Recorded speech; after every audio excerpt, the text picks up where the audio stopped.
Today I will be giving a brief overview of the Bandera Road Corridor Plan and recap some of the public input we've received.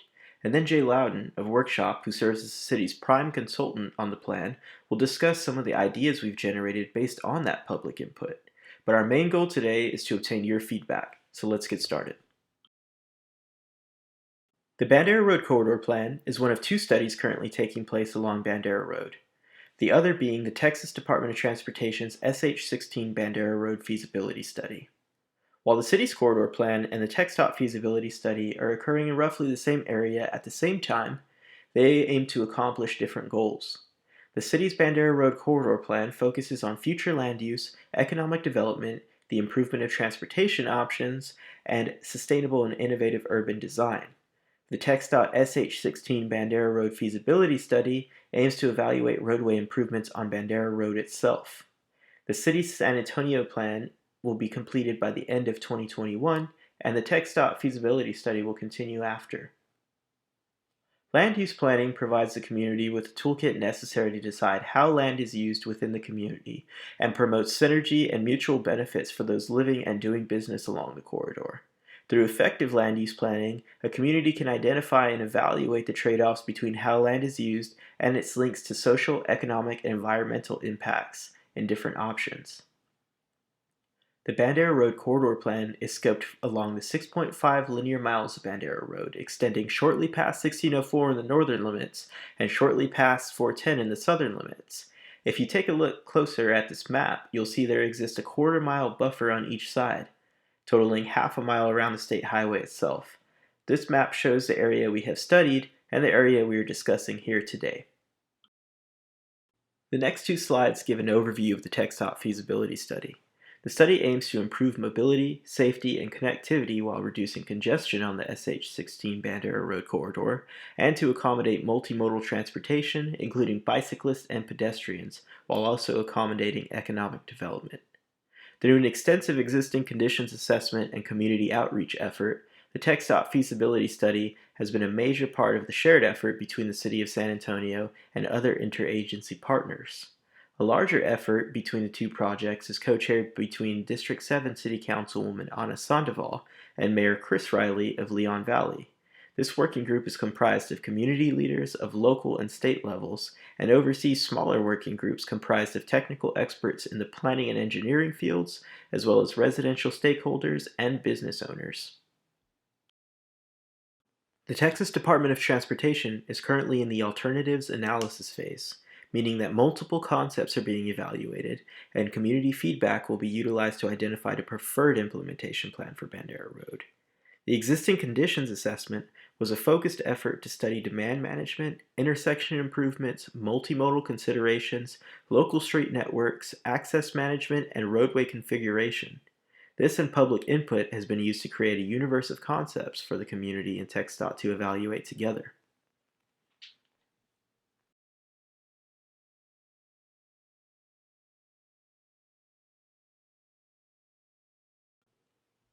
Through several public meetings, including some with the planning and technical working groups, we've received feedback showing strong support for mixed-use development, indicating a desire to see a more efficient and integrated mix of retail, housing, office, and other uses we currently find on the corridor in the future. We've also heard concern about the potential for future development to make congestion worse.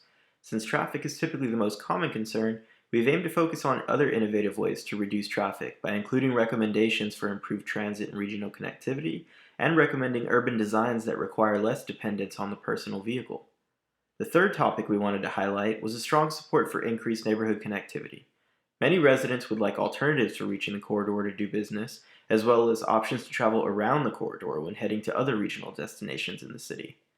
Lastly, the public has shown a strong support for improved aesthetics along the corridor, which can both mitigate negative environmental impacts such as heat islands and improve the visual appeal of the corridor altogether. Our goal today is to take the next step in getting your feedback on concepts related to neighborhood connections, major development standards, and overall land use options. Jay Loudon of Workshop, the city's prime consultant on the project, will walk us through some of these ideas in further detail. Thank you. We've heard both from residents as well as seen in our own studies that one of the issues to be addressed is how neighborhoods connect to the corridor, which is to say that right now they don't connect well for the most part. So what you see on this slide are thoughts about how these connections should be done based on public input, and I'll describe the principles behind what you see here. First is that there should be protected paths connecting neighborhoods to Bandera Road along major intersecting streets. In this image, they are shown as multi-use paths, which are essentially wide sidewalks designed for both bicycles and pedestrians to ride and walk safely. Those paths meet up with similar paths along Bandera Road. Second, where those major intersecting streets meet Bandera Road, there should be transit stops. And then third, where possible, all multi-use paths should be planted and shaded. Not only that, but neighborhoods and Bandera Road should both connect to green space. Along Bandera, that's Leon Creek, Opie Schnabel Park, 90 Falcone Park, and the Huebner Onion Natural Area. Here's a better look at some of the things we've talked about here, but this time focused in on Bandera Road. You can see the transit stop on the upper left, keeping in mind how important it is to link those directly to sidewalks and to place them near major developments. You can also see separated bike lane and pedestrian treatments. The very difficult environment for walkers and bikers is one of the biggest failings of Bandera right now, and that's fixable. Bandera Road is now and always will be a wide right-of-way, and having mid-crossing refuges like you see here makes that crossing much easier and safer. Part of what we will do in the plan is to make recommendations about what standards should be like for developments along Bandera Road. This is a sampling of several different development features that have come up in previous meetings. What you see here is a mixed-use development, so it includes housing, retail, office, and potentially light industrial uses. It is located near a greenway, which you can see on the right, and more importantly, it connects directly to the greenway and enhances it with internal semi-public spaces, which is what we call a trail-oriented development. It does the same with the transit stop, which is well connected into the development with walkways. You can also see a shared use path along the roadway. Shared use means that it's designed to work for both walkers and bike riders. One thing that we always work hard to convey in planning is that how developments incorporate spaces is no less important than the buildings themselves. In fact, it's the predominant factor in how you experience and feel about a development. Here we see three different types of space. First is public space. You can see multi-use paths near the corridor, but separated, which connect the transit stop to other developments as well as to neighborhoods. Second is semi-public space. This is a space which sits on privately owned land, but is commonly used by the public. Space at the Pearl, at shopping malls, or similar developments are good examples. We spend a great deal of time in semi-public space, and we may or may not know it. Last is private space. It's also on private land, but it's exclusively for the use of people who live or work at the development. We've heard a lot about desires for aesthetic improvements to the corridor. It's one of our goals that we talked about earlier. So you can also see aesthetic improvements to the corridor here.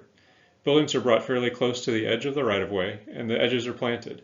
Semi-public space adjoins the public way, and it is well planted and bordered by neighboring buildings to create more interesting spaces. This summary slide shows several different types of land use along a sort of generic version of the corridor. Proceeding clockwise from bottom left, we have medium density residential, which is here shown as apartment buildings. Neighborhood commercial, some of the very typical strip development is the example here. Employment flex mixed use, this example shows modifying some of the light industrial to incorporate workforce housing and some retail as well, and then open space at the top. Proceeding down the right side, there's low density residential, so single family homes of course.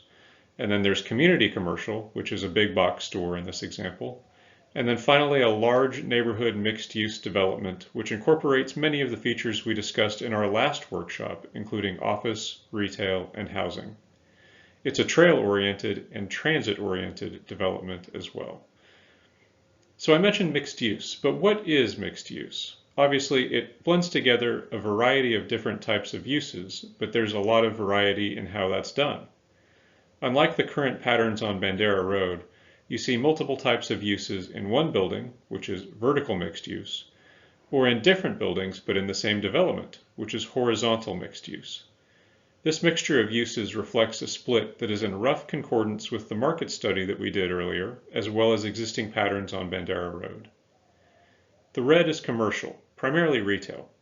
While we aren't calling for more retail on Bandera Road, where developments like this replace existing retail, it makes sense to blend commercial into the development. Blue is office space. There's not enough of this on Bandera now, and mixed-use developments are a good opportunity to blend some in. Yellow is housing. This can take a variety of forms, but you generally see it on upper levels of mixed-use developments.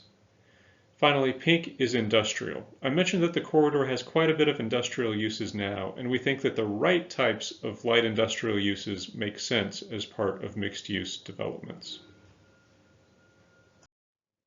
As we think about applying these land use categories to the specific conditions of the Bandera corridor, we first need to consider the type of development patterns desired for the corridor in the future. We will set the specific land use categories just discussed for the side for a moment, but we are primarily talking about desired locations for these mixed-use categories. As a starting point, we have considered two different overall patterns. The first is a node development approach, and the second is a linear development approach. These are certainly not the only options, but will hopefully generate discussion to uncover additional possibilities. So as I mentioned, this first concept is the node development. I know that node is a word that you probably haven't heard since your high school geometry classes, but basically what this means is that future development will focus at intersections, both streets and greenways. This strategy is a good way to connect the corridor to what's around it. The node becomes a linkage between the corridor itself and the neighborhoods.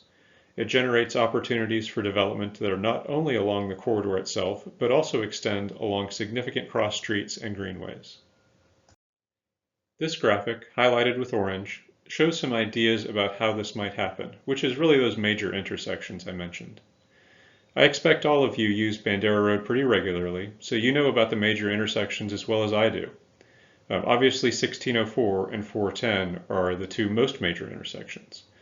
Those are what are called in the real estate world either community centers or regional power centers, meaning that they have big stores that people will drive quite a way to visit.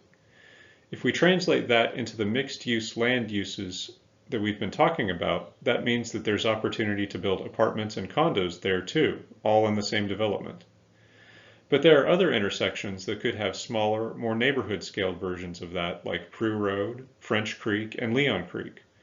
What's exciting about those is that at French and Leon Creeks in particular, any development could be a trail-oriented development, so it could be a mix of shopping, restaurants, and housing, all of which would connect to greenways. The second development concept is the linear approach.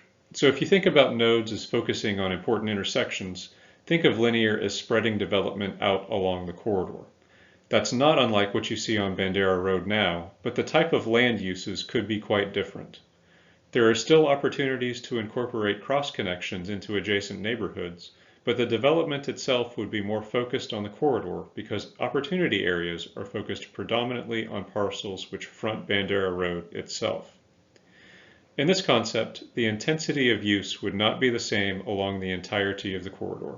Due to existing conditions, some stretches are more suited to redevelopment than others. One benefit to this approach is the ability to connect existing commercial centers, building them up in density as well as in how developments connect to one another. You can see what that looks like on the map here. It's likely that things are pretty much the same as they are now at I-410 and Loop 1604, except with more mixed use. But in between, there's more of a continuous, even pattern of development along the corridor than in the node concept, which places focus on the intersections. Some of the things that we talked about in the node concept could still happen, like trail-focused developments at Leon and French Creeks, but in a simpler way that really focuses things back in on Bandera. We hope that you'll stay in touch with us as the plan progresses and send us your feedback. We're holding a series of public meetings in March and April 2021 and soliciting input from residents, business owners, and others who live, work, and drive along the Bandera Road Corridor. For more information, visit the city's website at www.sanantonio.gov/planning. After the live meetings have concluded, we'll post a frequently asked questions section, which will include responses to any questions that we were not able to answer during the live online meetings. Please take our online survey and share it with your neighbors. You can find it online at www.surveymonkey.com/r/Bandera RD. Finally, if you have any questions or concerns, please contact me, Joshua Jaskey, at joshua.jaeschke@sanantonio.gov. You can also reach me directly at 210-207-0255. Thanks for listening.